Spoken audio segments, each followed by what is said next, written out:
Mukama waffe yeebazibwa abooluganda bampita Masi okuva ku Zion Christian Altar. Booluganda Mukama yeebazibwe. Amannya gange Mitibwa Omusumba Mutyabaffe okuva ku Zion Christian Altar. Mukama waffe yeebazibwe. Mitibwa Musumba Catherine nsinzidde wano ku Zion Christian Altar. Amiina. Twebaza Mukama olw'akaseera kano. Kakati twagala kumanya okusomoka, twagala kudiscussingako okusomoka. Buli lunaku tubeera eyo wabweru. Bwe tutakireeta mu kanisa tetumanyi okusomoka.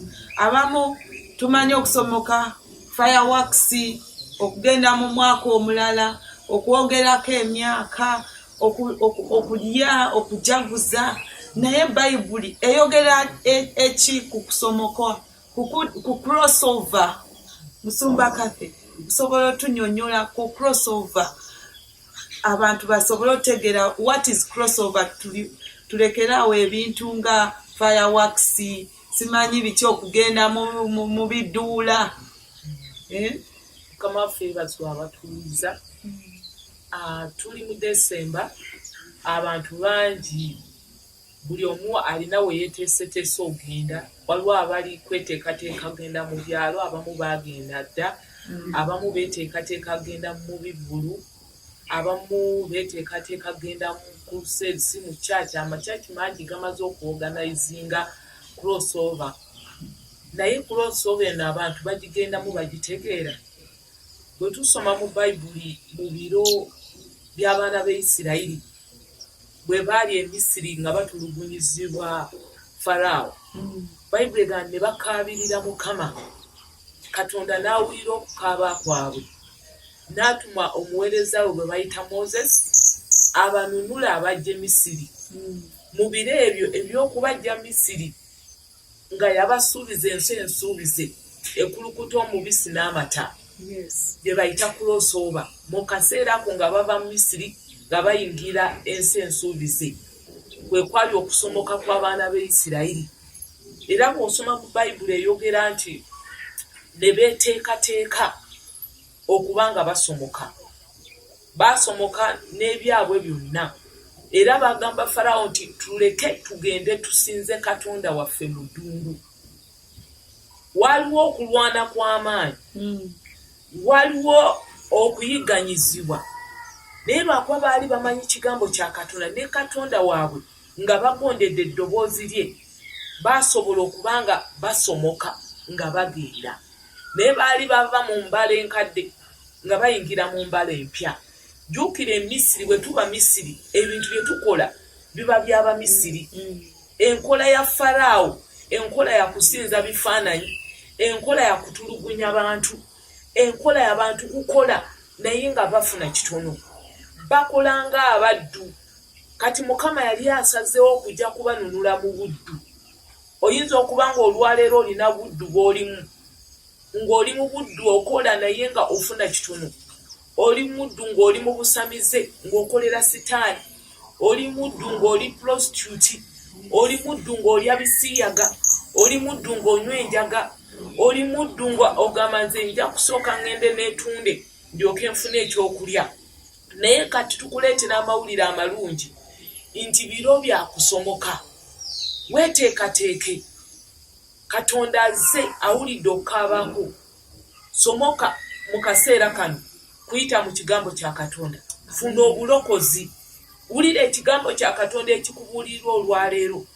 Bw'osoma Bayibuli mu Numbers, Numbers 13, 27, oba kantandikire ku 26, egamba bweti, they came back to Moses and Aaron and the whole Israelite community at Kadesh in the desert of Paran. There they reported to them and to the whole assembly and showed them the fruit of the land. They gave Moses this account. We went to the land to which you sent us, and it does flow with milk and honey. Here is its fruit. But the people who live there are powerful, and the cities are fortified and very large. We even saw descendants of Anak there. The Amalekites live in the Negev. The Hittites Jebusites and Amorites live in the hill country, and the Canaanites live near the sea and along the Jordan.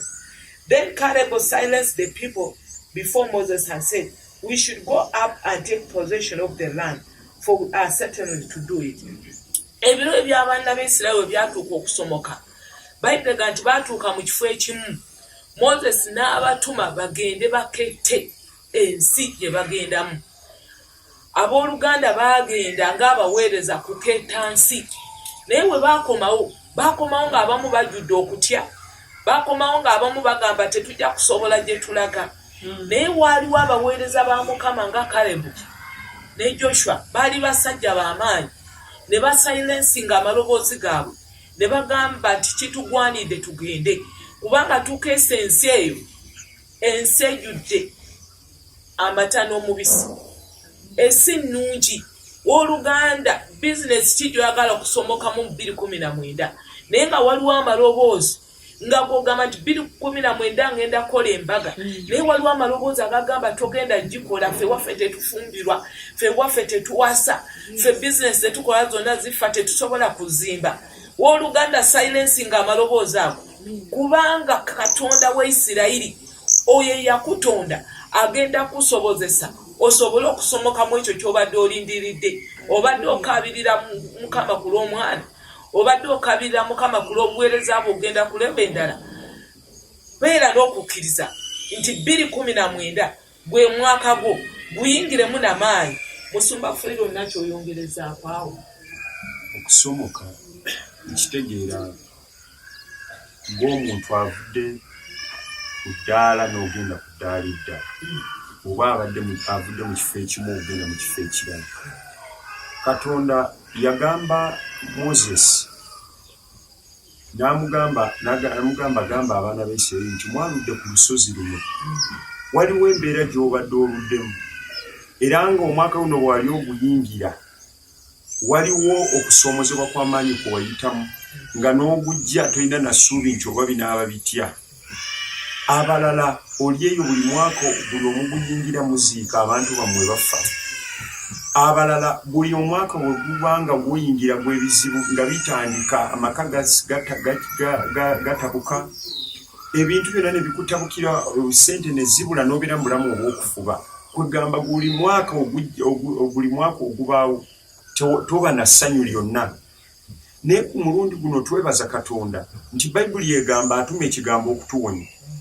Njagala kusomera ekyawandiikibwa kino kiri mu Deuteronomy oba ekitabo ky'amateeka 9:3.